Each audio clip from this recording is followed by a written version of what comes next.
నమస్కారం ఘంటారావానికి స్వాగతం. ముందుగా ప్రధాన అంశాలు. ఇవాళ రెండో విడత రుణమాఫీ నిధుల జమ. అసెంబ్లీ ప్రాంగణం నుంచి ప్రారంభించనున్న సీఎం.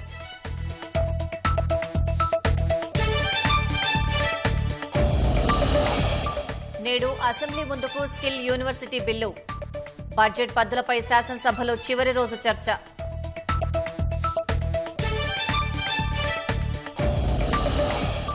హైదరాబాద్లో నేటి నుంచి ఇంటింటి సర్వే. ఆస్తి పన్ను ఎగవేతకు అడ్డుకట్ట వేసేందుకు జీహెచ్ఎంసీ చర్యలు.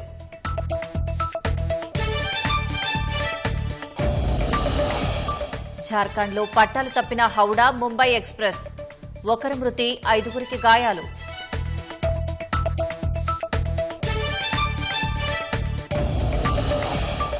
కేరళలోని వయనాడ్ జిల్లాలో విరిగిపడిన కొండ చర్యలు. 7గురు మృతి, 20 మందికి పైగా గాయాలు.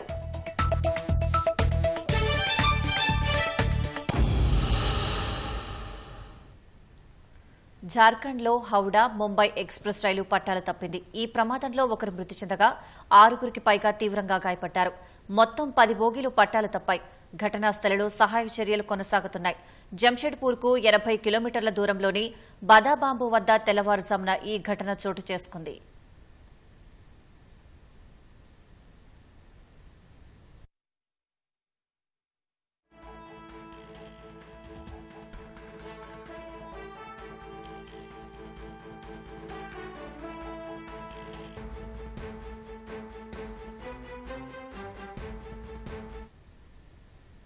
కేరళలోని వయనాడ్ జిల్లాలో వివిధ చోట్ల కొండ చర్యలు విరిగిపడ్డాయి. ఈ ఘటనలో మొత్తం 8 మంది చనిపోయారు. వీరిలో 3 చిన్నారులు ఉన్నట్లు తెలిసింది. ఇటీవల కురిసిన వర్షాలకు కొండ చర్యలు నానిపోయి పడిపోయినట్లు అనుమానిస్తున్నారు. నివాస గృహాలపై కొండ చర్యలు విరిగిపడడంతో ప్రమాదం చోటు చేసుకుంది. తీవ్రంగా గాయపడిన మరో 20 మందిని ఆసుపత్రికి తరలించారు. ఈ ఘటనపై ముఖ్యమంత్రి పినరయి విజయన్ దిగ్భ్రాంతి వ్యక్తం చేశారు. తక్షణం సహాయ చర్యలు అందించాలని అధికారులను ఆదేశించారు. కొండ చర్యలు విరిగిపడిన ఘటనపై రాహుల్ గాంధీ విచారం వ్యక్తం చేశారు.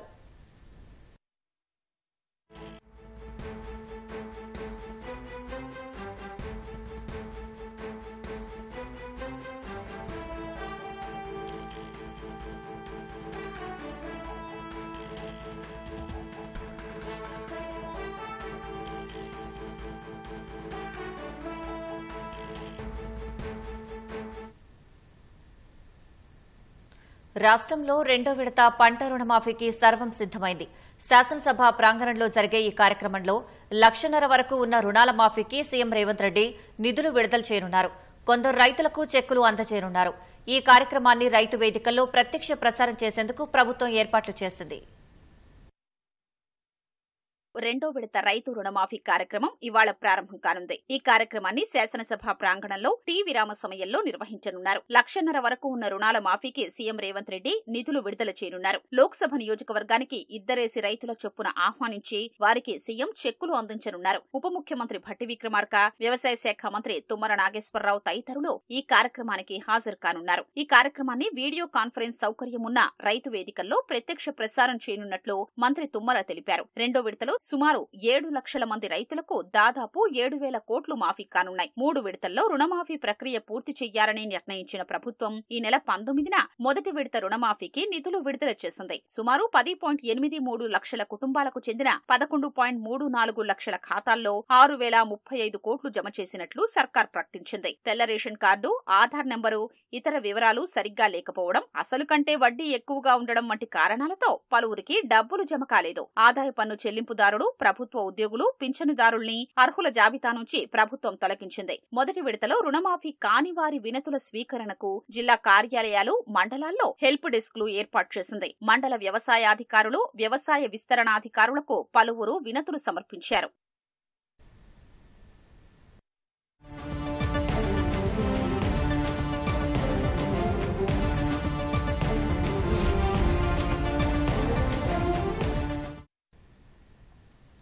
బడ్జెట్లోని 19 పద్దులకు శాసనసభ ఆమోదం తెలిపింది. ఆర్థిక, ప్రణాళిక, విద్యుత్, పురపాలక, పరిశ్రమలు, ఐటీ, ఎక్సైజ్, హోం, కార్మిక, ఉపాధి, రవాణా, బీసీ సంక్షేమం, విద్య, వైద్య, ఆరోగ్య శాఖల పద్దులపై శాసనసభలో సుదీర్ఘంగా చర్చ జరిగింది.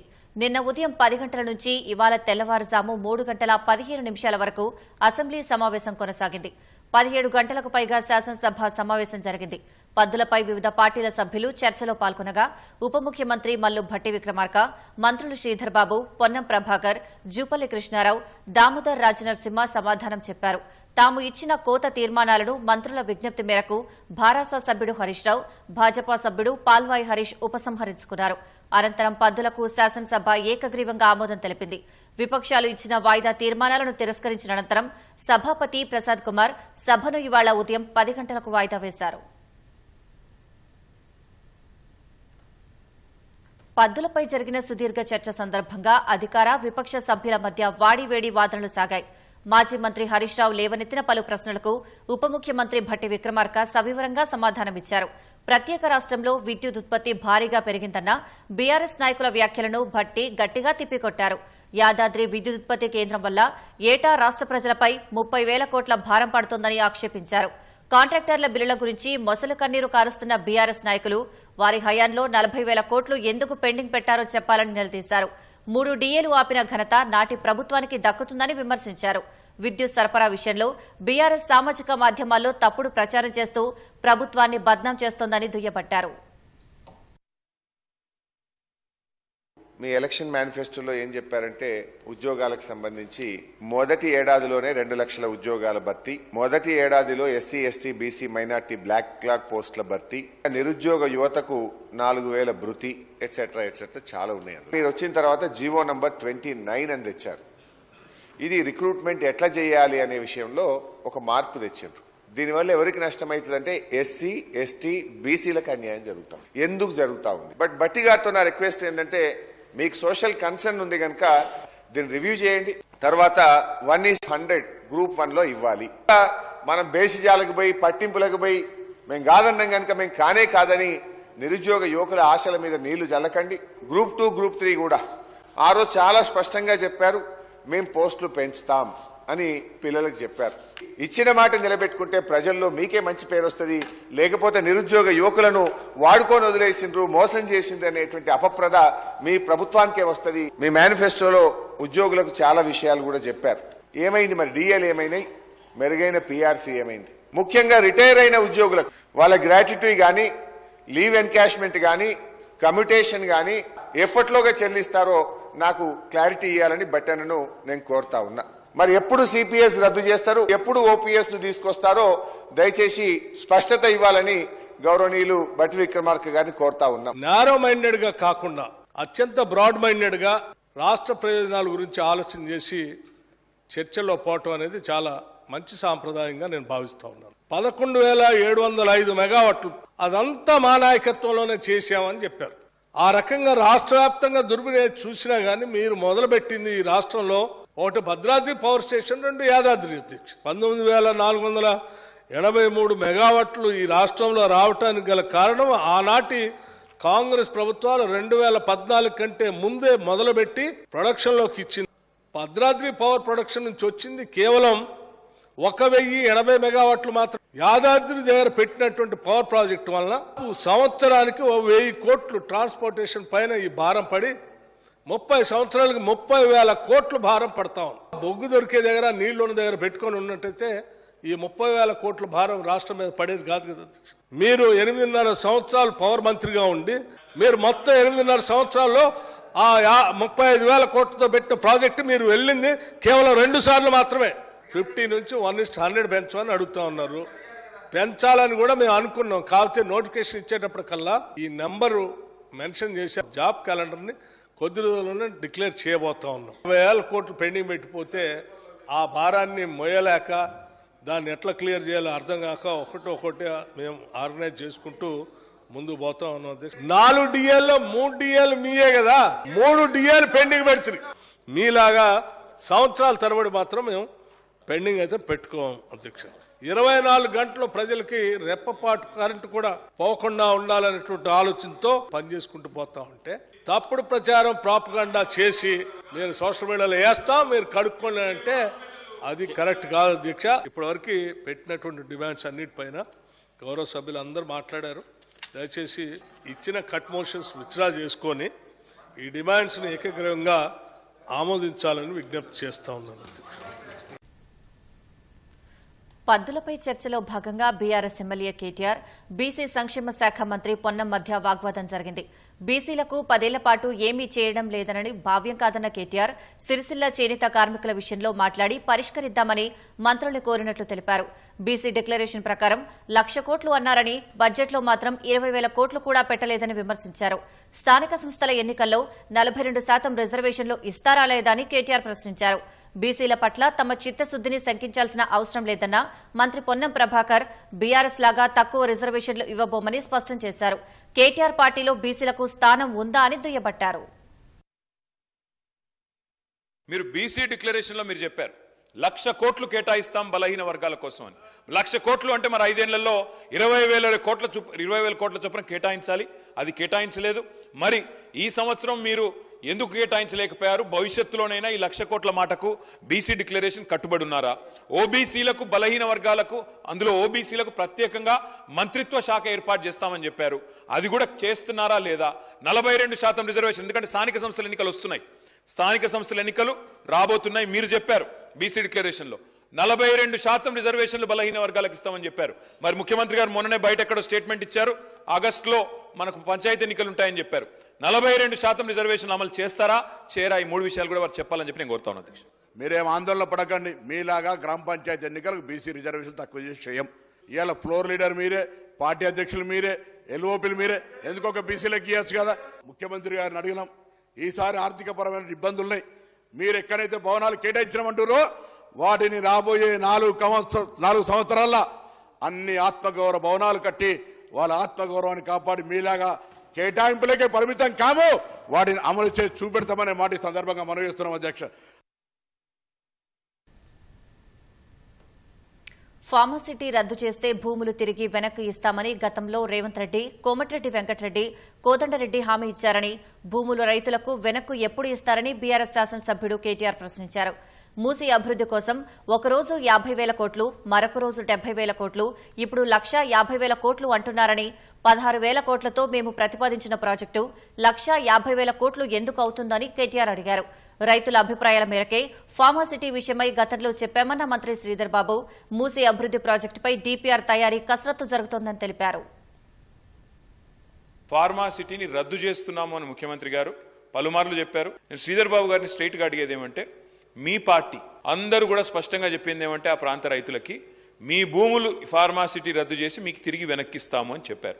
ఆ భూములు వెనక్కి ఇస్తున్నారా లేదా అనే మాట స్పష్టంగా శ్రీధర్ బాబు గారు చెప్పాలనేది మొదటి ప్రశ్న. సార్, ఒకవేళ ఆ నిర్ణయం తీసుకున్నట్టయితే ఎప్పటి లోపల ఇస్తారు, ఇది కూడా చెప్పాలని కోరుతా ఉన్నా. రెండవది అధ్యక్ష, మూసీ రిజువనేషన్ సంబంధించి ఈ మధ్యన ప్రభుత్వం చాలా హడావుడి చేస్తోంది, చాలా పెద్ద పెద్ద కేటాయింపులు చేసినామని చెప్పి గొప్పగా చెప్తా ఉన్నారు. ఒక రోజేమో 50,000 కోట్లతో మూసీ ప్రక్షాళన, మూసీ బ్యూటిఫికేషన్ అని ఒకరోజు ప్రకటన వస్తుంది. తర్వాత పర్యాటక శాఖ మంత్రి గారేమో 70,000 కోట్లతో అని చెప్పి వారు ప్రకటన ఇచ్చారు. ఆ తర్వాత ఈ మధ్యన ముఖ్యమంత్రి గారు గోపన్పల్లిలో 1,50,000 కోట్లతో మూసీ అన్నారు. అధ్యక్ష, నేను అడిగేది ఒకటే, శ్రీధర్ బాబు గారి నుంచి క్లారిఫికేషన్ ప్రజలకు తెలవాల్సిన అవసరం ఉంది. ఇది ప్రజల సొమ్ము. మూసీ బ్యూటిఫికేషన్ విషయంలో మొన్న నేను డిప్యూటీ సీఎం గారిని చూశాను, ఒక డీపీఆర్ కూడా తయారైంది. మేమేమి ఊరికేనే అడగలేదు, లెటర్ బాలేదు, కేంద్ర ప్రభుత్వానికి డీపీఆర్ కూడా ఉంది అన్నారు. డీపీఆర్ దయచేసి ఉంటే సభ ముందు టేబుల్ చేయండి, ప్రజలందరూ, సభ్యులందరూ కూడా చదువుకుంటారు, ఎందుకంత మొత్తంలో ఖర్చు పెరిగిందో అర్థమవుతుంది. ఫార్మాసిటీకి సంబంధించి, ముచ్చర్లకు సంబంధించి భూముల విషయంలో ప్రస్తావన తీసుకొచ్చారు అధ్యక్ష. ఈరోజు భూముల వెనుకకు ఇస్తా ఉన్నారా లేదా అని రైతు సోదరులకు సంబంధించి అక్కడ అభిప్రాయ సేకరణ ఆ రోజున్న పరిస్థితుల మేరకు, ఆ రోజున్న రైతుల ఆవేదనను ఆనాడు ఉన్న ప్రభుత్వం ముందర తీసుకొచ్చాం. దాన్ని దృష్టిలో పెట్టుకుని వారు ఎందుకు అడిగారు, ఇక్కడ మాకు పొల్యూషన్, కాలుష్యం పరంగా ఉన్న పరిశ్రమలు వద్దు, దానికి సంబంధించి కూడా నాన్ పొల్యూటింగ్ ఫార్మా యాక్టివిటీస్ తీసుకుంటే అభ్యంతరం లేదని ఒక ప్రస్తావన ప్రజాభిప్రాయంలో తెలియటంతో ఈరోజు ఇప్పటి వరకు ఆ ప్రస్తావనకు సంబంధించి ఇంకా రైతులకు సంబంధించిన ఆలోచనలు తీసుకొని ముందుకెళ్తా ఉన్నాం. మూసీ రిజర్వేషన్ గురించి డిపిఆర్ ప్రిపేర్ చేసుకొని డిపిఆర్కు సంబంధించి ఈరోజు కన్సల్టెన్సీని ఫిక్స్ చేయడానికి ప్రయత్నం జరుగుతూ ఉన్న సందర్భంలో ఒక సభ్యులు లేచి 1,50,000 కోట్లు అంటారు. మీరు 70,000 కోట్లని మీరు అంటా ఉన్నారు, ఇంకోరు 65,000 కోట్లని ఇంకోరు అంటా ఉన్నారు. అసలు పూర్తి స్థాయిలో డిపిఆర్కి సంబంధించి గౌరవ ముఖ్యమంత్రి గారు కానీ గౌరవ డిప్యూటీ సీఎం గారు కానీ ఈరోజు గ్రేటర్ హైదరాబాద్కు సంబంధించిన అభివృద్ధి రాబోయే 5 సంవత్సరాల కాలంలో ఈరోజు మొత్తం 1,50,000 కోట్ల రూపాయల వరకు అంచనాలు వేస్తా ఉన్నామని ఈరోజు బ్రాడ్గా చెప్పడం జరిగింది అధ్యక్ష. దాన్ని తీసుకొని దీని ముందుకు పెట్టి ఇప్పటి వరకు మూసీ కింద నేను ఈరోజు కూడా చెప్తా ఉన్నాను, హైదరాబాదు అర్బన్ అగ్లోమరేషన్ కింద చాలా ప్రాజెక్టులకు సంబంధించి ముఖ్యమంత్రి గారు చెప్పారు. మూసీ ఫ్రంట్ కింద ప్రణాళిక కోసం అగ్రిగేట్ మాస్టర్ ప్లాన్ రూపొందిస్తూ ఉన్నారు. దానికి సంబంధించి మూసీ క్రింద ఇంకా 39 ఎస్టీపీలు 700 MLDలో ఓఆర్ఆర్ చుట్టూ ఎస్టీపీల నిర్మాణం తప్పకుండా చేపడతాం. ఎలివేటెడ్ కారిడార్లకు సంబంధించి 700 కోట్లు ఈ సంవత్సరం హెచ్ఎండిఏలో కేటాయింపు చేయడం జరిగింది. రాష్ట్ర ప్రభుత్వం ప్రతిష్టాత్మకంగా ఏర్పాటు చేయనున్న స్కిల్ యూనివర్సిటీ బిల్లు ఇవాళ శాసనసభ ముందుకు రానుంది. Young India skills university bill 2024ను ఐటీ పరిశ్రమల శాఖ మంత్రి శ్రీధర్ బాబు అసెంబ్లీలో ప్రవేశపెట్టనున్నారు. బడ్జెట్ పద్దులపై శాసనసభలో నేడు చివరి రోజు చర్చ జరగనుంది. మరో 19 పద్దులపై అసెంబ్లీలో చర్చించనుండగా మంత్రులు సమాధానమివ్వనున్నారు. వ్యవసాయం, నీటిపారుదల, పంచాయతీరాజ్, రెవెన్యూ, రిజిస్ట్రేషన్లు, సంక్షేమ శాఖ పద్దులపై చర్చ జరగనుంది. ఇవాళ సైతం శాసనసభలో ప్రశ్నోత్తరాలు రద్దు చేశారు.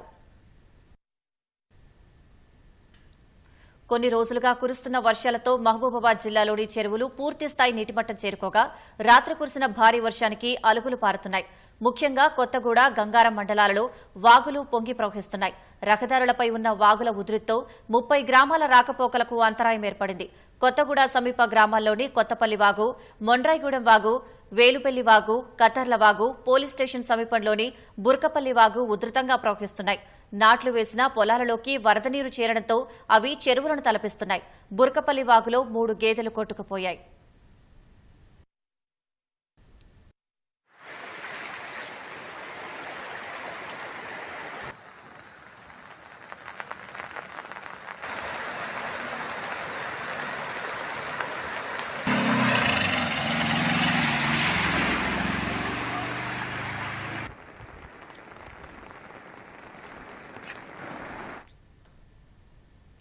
విశ్వావసునామ సంవత్సరం 2025-26 పండుగల జాబితాను తెలంగాణ విద్వత్ సభ ప్రతినిధులు ముఖ్యమంత్రి రేవంత్ రెడ్డికి అందజేశారు.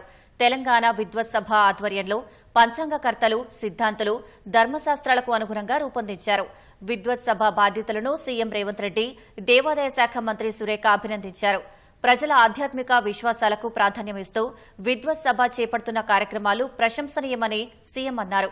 వారికి ఏ అవసరం వచ్చినా తీర్చాలని దేవాదాయ శాఖకు రేవంత్ రెడ్డి సూచించారు.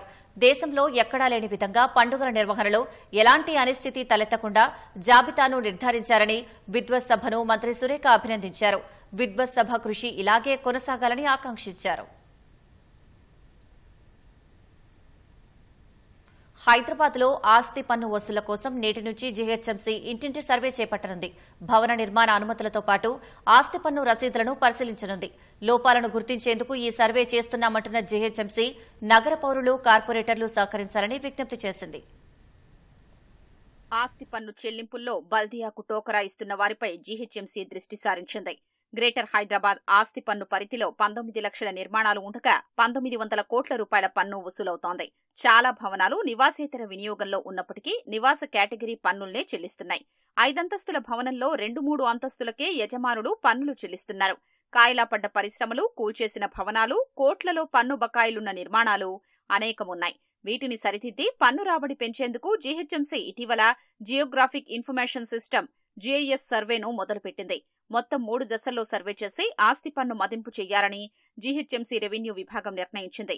మొదటి దశలో ఉపగ్రహ చిత్రాల్ని విశ్లేషించింది. రెండో దశలో డ్రోన్ సర్వేను పూర్తి చేసింది. మూడో దశలో భాగంగా డ్రోన్లో స్కానింగ్ చేసిన పటాల్ని ప్రత్యేక సర్వేయర్లు క్షేత్రస్థాయిలో పరిశీలించి వివరాలు సేకరించనున్నారు. ఈ ప్రక్రియ ఇవాల్టి నుంచి మొదలు కానుంది.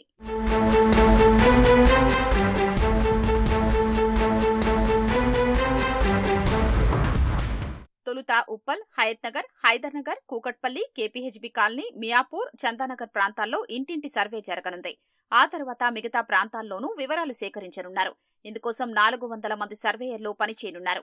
సర్వే కోసం వచ్చే సిబ్బందికి యజమానులు భవన నిర్మాణ అనుమతి, చివరిసారి చెల్లించిన ఆస్తి పన్ను రసీదు, నల్లా బిల్లు, విద్యుత్ బిల్లు, యజమాని ఐడి వివరాలు, వాణిజ్య భవనాలకు సంబంధించి ట్రేడ్ లైసెన్స్ నెంబర్ వివరాలు ఇవ్వాల్సి ఉంటుంది. ప్రజలకు మెరుగైన సేవలు అందించేందుకు సర్వే చేస్తున్నట్లు జీహెచ్ఎంసీ కమిషనర్ ఆమ్రపాలి తెలిపారు. వివరాలు అత్యంత గోప్యంగా ఉంటాయని భరోసానిచ్చారు.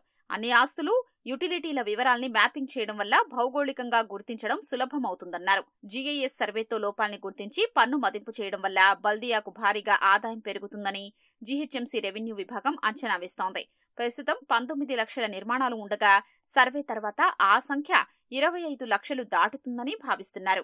జిహెచ్ఎంసీ పరిధిలో అతి ముఖ్యమైన project GIS mapping of all properties and utilities అనేది స్టార్ట్ చేశాము. ఇందులో ముఖ్యంగా మన జిహెచ్ఎంసీ పరిధిలో ఉన్న అన్ని ప్రాపర్టీస్ ప్రస్తుతానికైతే మనకి 19 లక్షల ప్రాపర్టీస్ ఉన్నాయి. కానీ మా అంచనా ప్రకారం ఈ ఎక్సర్సైజ్, ఈ ప్రాజెక్ట్ అయిపోయిన తర్వాత ఇది దాదాపు 25 లక్షల ప్రాపర్టీస్ అవ్వచ్చు.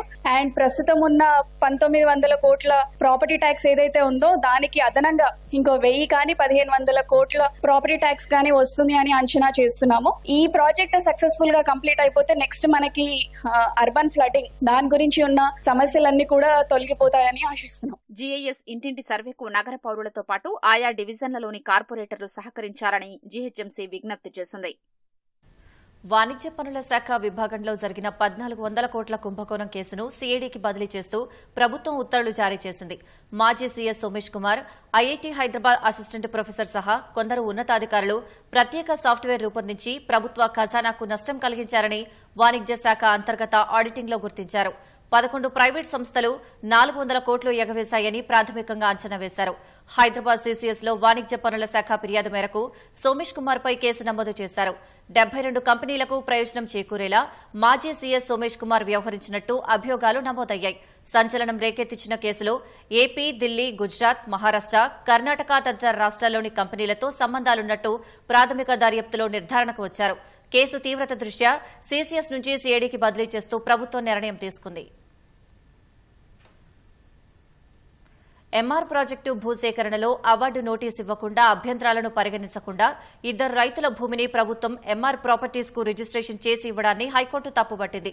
రంగారెడ్డి జిల్లా నానక్రామ్గూడలో సర్వే నెంబర్ 48-49లో 2 రైతులకు చెందిన 14 ఎకరాల భూమికి సంబంధించి ప్రభుత్వం జారీ చేసిన అవార్డు, రిజిస్ట్రేషన్, లీజు ఒప్పందాలను రద్దు చేసింది. మళ్లీ విచారణ చేసి అభ్యంతరాల్ని పరిగణలోకి తీసుకుని అవార్డు ప్రకటించాలని ఆదేశించింది.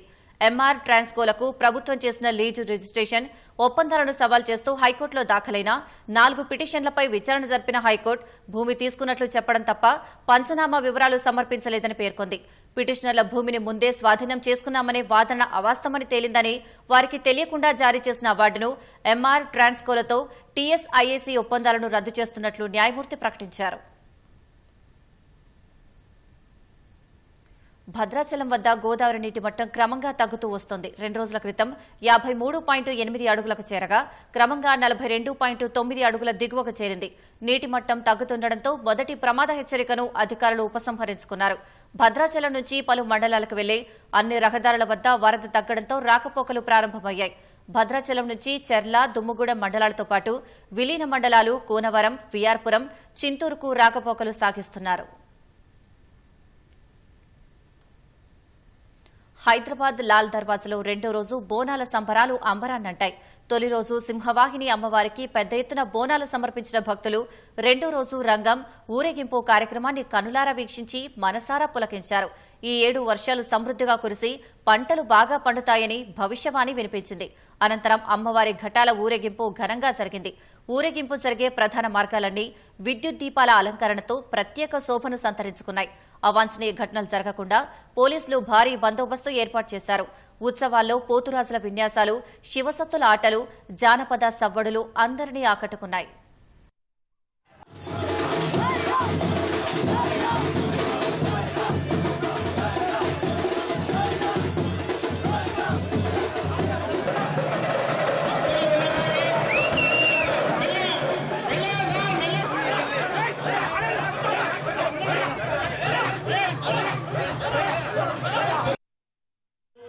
ఇక్కడ వచ్చినప్పుడల్లా మంచిగా అనిపిస్తుంది. మాకు ఎంజాయ్ చేస్తాం పిల్లలతోటి, గుర్తుండిపోతుంది. ఇది బాగుంది. అందరు రండి.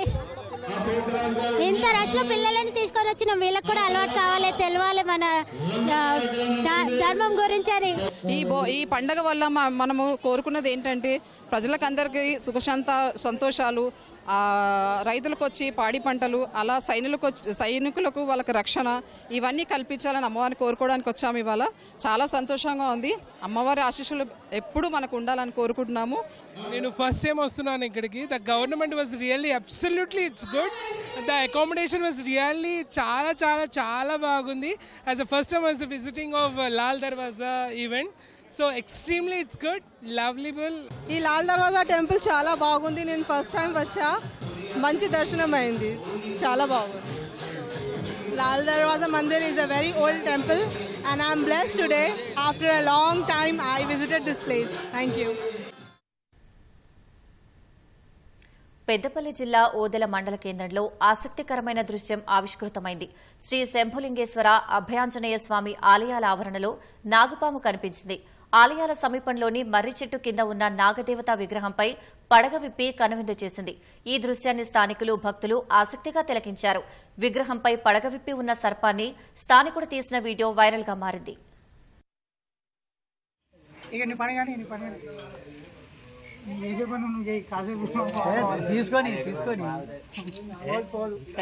అందరు తీసుకొని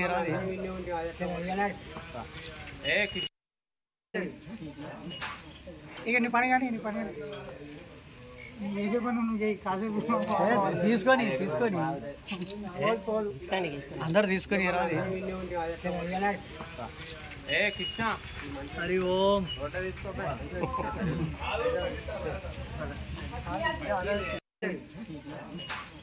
ఇక నీ పని కానీ